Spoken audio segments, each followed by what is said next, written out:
siang, salam sejahtera untuk kita semuanya.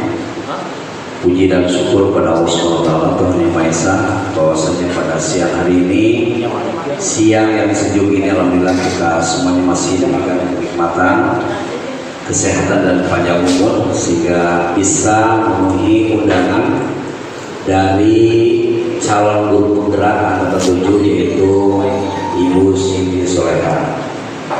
Dan alhamdulillah juga kita dalam keadaan sehat walafiat. Sholawat dan salam marilah kita sanjungkan kepada baginda alam Nabi besar Muhammad SAW, pada keluarga, sahabat dan umatnya. Insya Allah kita semua mendapatkan syafaat di yaumil akhir. Yang saya hormati para narasumber, yaitu Bapak Eko Ali, Bapak Trianto, Ibu Heni Setiani, dan Ibu Siti Soleha, yang pada kesempatan ini beliau sudah ada di hadapan kita, dan kita perlu berikan tepuk tangan untuk mereka, dan kita doakan mereka ini agar lulus menjadi guru penggerak. Sekarang masih calon, ya. Baik Bapak dan Ibu, apa sih artinya ini diseminasi? Diseminasi itu adalah memberikan informasi kepada kita semuanya, ya. Mudah-mudahan apa yang disampaikan oleh narasumber nanti bermanfaat dan kita tergerak ingin, ya, melaksanakan kegiatan-kegiatan apa yang diinformasikan di kelas masing-masing, tentunya karena ini berhubungan dengan pembelajaran di kelas, ya, baik itu kelas rendah atau kelas tinggi. Jadi mohon nanti mungkin karena ada hal-hal yang baru, ya, yang disampaikan nanti, Bapak dan Ibu mungkin ingin bertanya silakan, ya, ingin bertanya silakan, berpikiran silakan, yang punya pengalaman juga dari Bapak dan Ibu mungkin bisa disampaikan di kesempatan ini, ya. Tidak panjang kata dari saya, mungkin langsung saja karena waktunya. Baiklah, sebelumnya saya ucapkan terima kasih kepada Bapak Maman sebagai Kepala Sekolah SD Mangga 2 Selatan 01 yang telah memberikan kesempatan kepada kami, ya, untuk bisa mendiseminasikan apa yang kami sudah dapat pada program calon guru penggerak di angkatan 7. Baiklah, melanjutkan apa yang telah tadi disampaikan oleh Bu Siti Soleha, Bu Heni, dan Pak Trianto, ya. Tanpa panjang lebar, saya tidak perlu memperkenalkan diri saya lagi, Bapak Ibu, ya. Ya.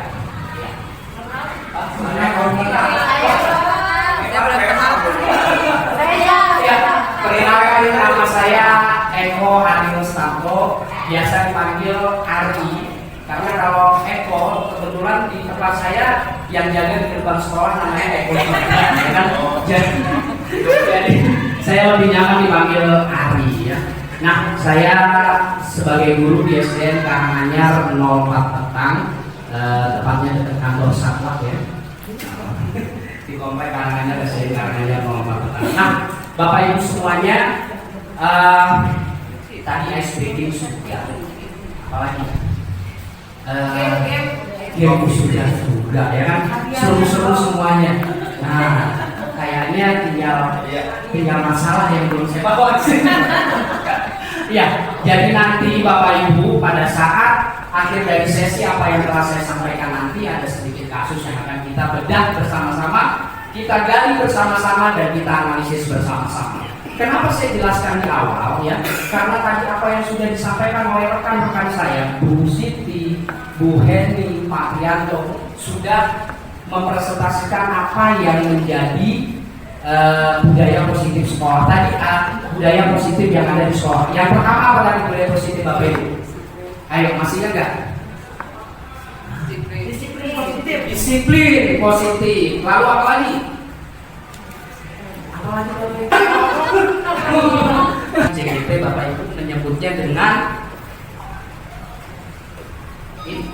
keyakinan kelas. Kesepakatan yang dimaksud adalah keyakinan kelas. Saya yakin Bapak Ibu guru semua adalah Bapak Ibu guru hebat, ya, yang mungkin di awal semester sebelum kita memulai pelajaran dengan siswa-siswi kita yang baru, atau pas awal tahun semester, biasanya ini yang akan kita lakukan di awal, membuat kesepakatan kelas yang berujung kepada keyakinan kelas. Contoh kecil kesepakatan kelas apa Bapak Ibu?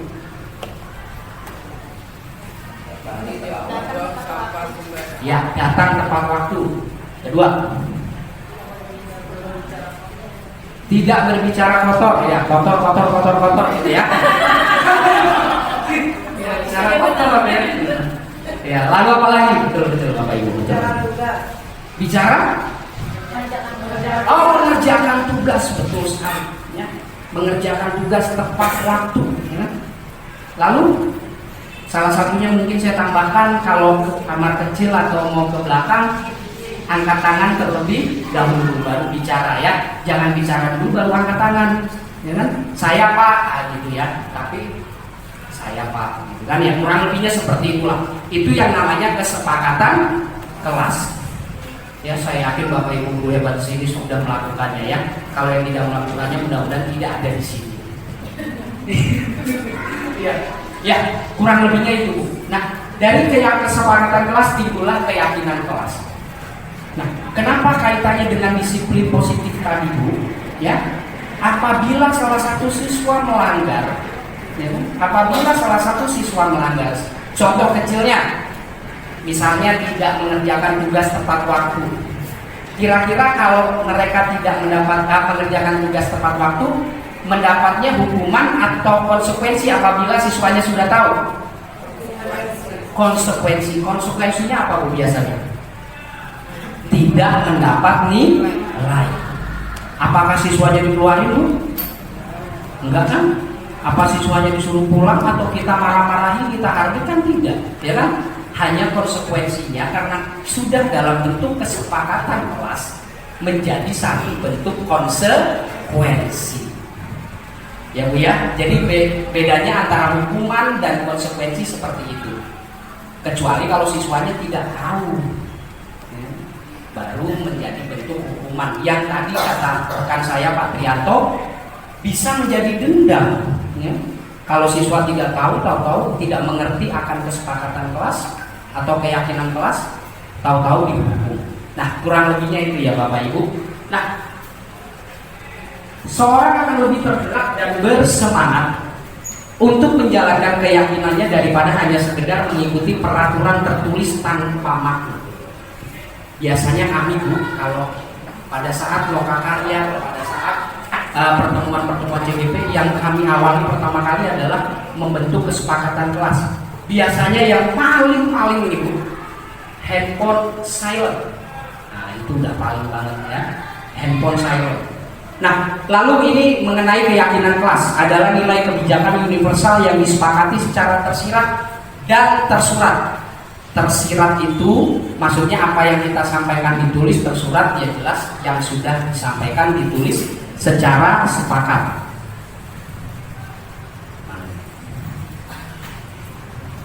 Keyakinan kelas, contohnya kembalikan barang ke tempatnya. Nilai kebajikannya apa Bapak Ibu? Tanggung jawab. Ya. Yang di dalam kelasnya saya lihat nih, kalau di SDN Mangga 2 Selatan 01 ada perpustakaan mini di dalam kelas. Jelas ini menjadi satu keyakinan kelas yang penting ya Bapak Ibu ya. Karena mengajarkan siswa atau peserta didik kita tanggung jawab. Lalu yang kedua, dilarang mengganggu orang lain atau temannya. Wujud dari menghormati orang lain.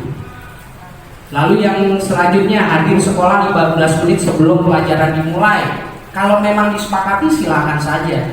Kalau bentuk kesepakatan berarti kan sudah sepakat antara pembuat pernyataan dengan yang mau disepakati. Jadi tidak masalah. Nilai kebajikan berarti komitmen. Kurang lebihnya seperti ini dan banyak lagi contoh-contohnya. Keyakinan kelas adalah gabungan beberapa nilai yang disusun bersama warga kelas. Ya, berarti antara guru dan peserta didik. Bukan dengan orang tua ya Bu ya. Nah, ini contohnya. Wah, siapa nih Bu ya? Oh, Bu. Oh. Ya. Murid menuliskan pendapatnya masing-masing. Lalu ini contohnya ditempel di mading-mading kelas. Saya lihat juga sudah ada mengelompokkan. Nah ini Bapak Ibu saya yakin sudah kenal juga ya kan dengan gambar yang ada di slide ini. Keyakinan kelas kuliah kelas 5B ya? Iya.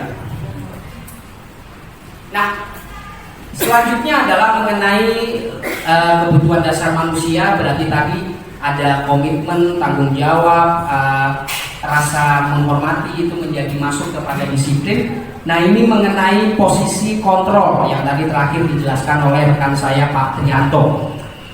Pada sebuah permasalahan, dalam menganalisis sebuah permasalahan, segitiga restitusi ini sangatlah penting. Ketika muncul permasalahan pada anak, maka kita bisa menggunakan atau melakukan segitiga restitusi. Apa yang dimaksud? Yaitu melalui restitusi.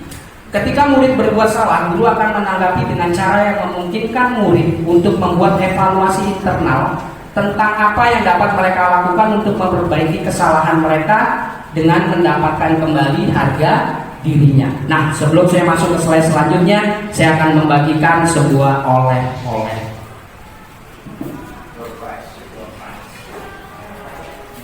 Silakan Pak Tri.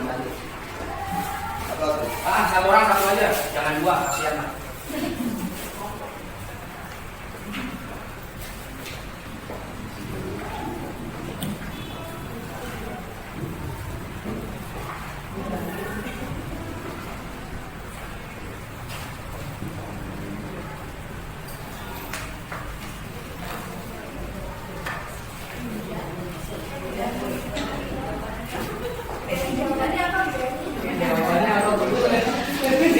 Nah, Pak Andre datang di saat yang tepat karena ada soal.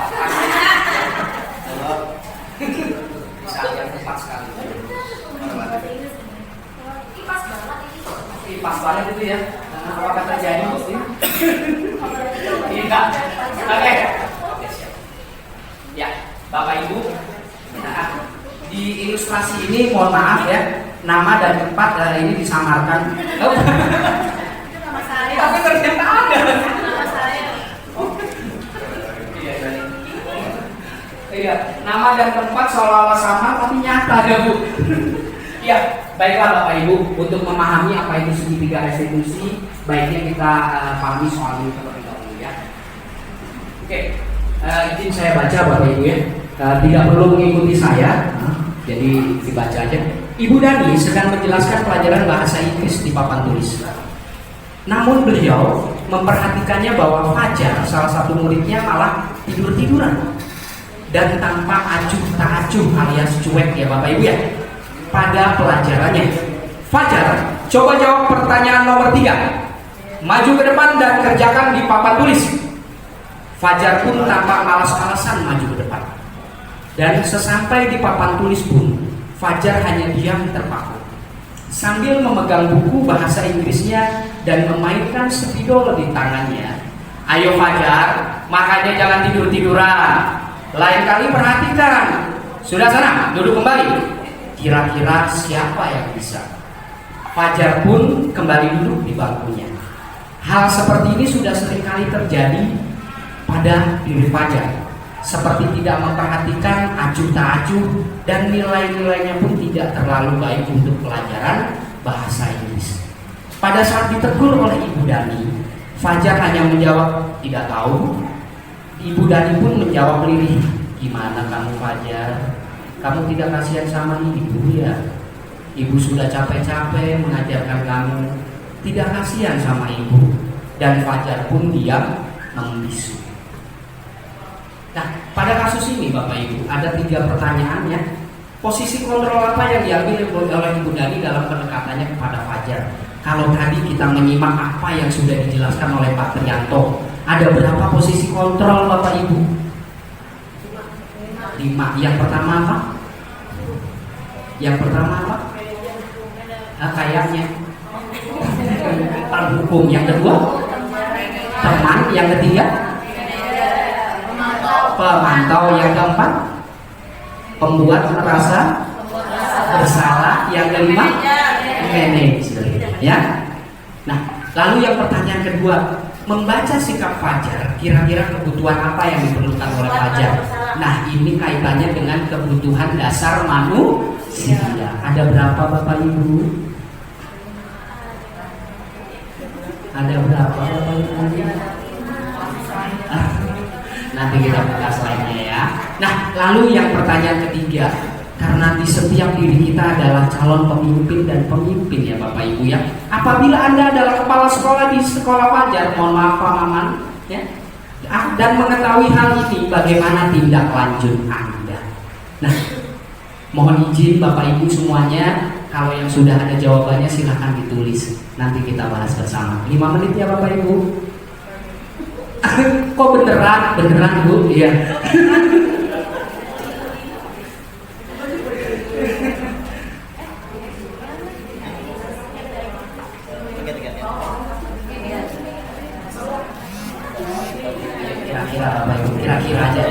Kira-kira aja yuk. Sambil mengulas apa yang tadi sudah dipaparkan aja ya. Tidak ada benar salah kok ya. Tidak ada nilai tertinggi, tidak ada remedial, dan tidak ada kok Bapak Ibu ya. Jadi jangan takut.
Dan alhamdulillah banyak yang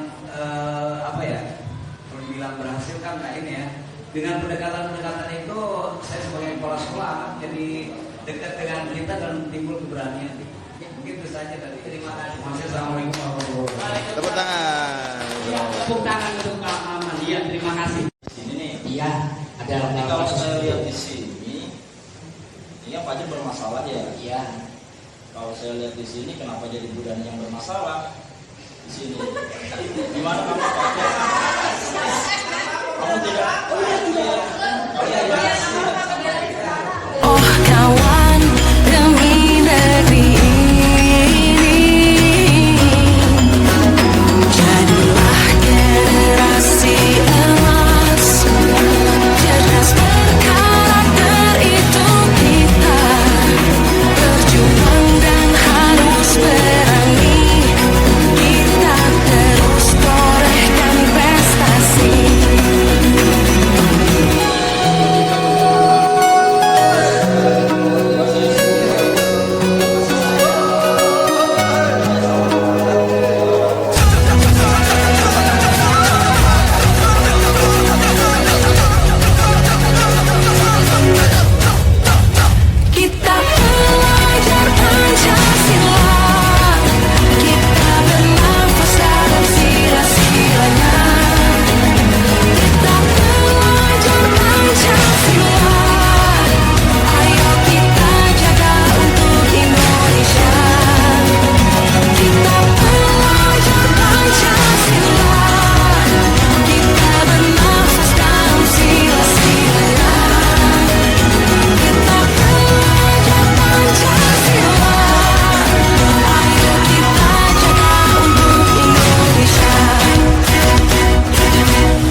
Jadi mungkin kita, saya sebagai dari mungkin akan secara pribadi menanyakan kesulitannya di mana. Kira-kira bagaimana kalau kamu masih ada sulit, bisakah kamu sharing dengan aku bagian yang mana? Iya, terima kasih. Tambah berkembang lagi semua Bapak Ibu. itu kita melakukan sesuatu pasti akan ada tindak lanjutnya. Kalau kita melakukan sesuatu itu nanti akan berguna. Tapi kalau kita berbuat baik, kita akan berpikir pasti nanti bisa dapat hadiah, atau bisa dapat nilai bagus, dapat kepercayaan. Iya, betul.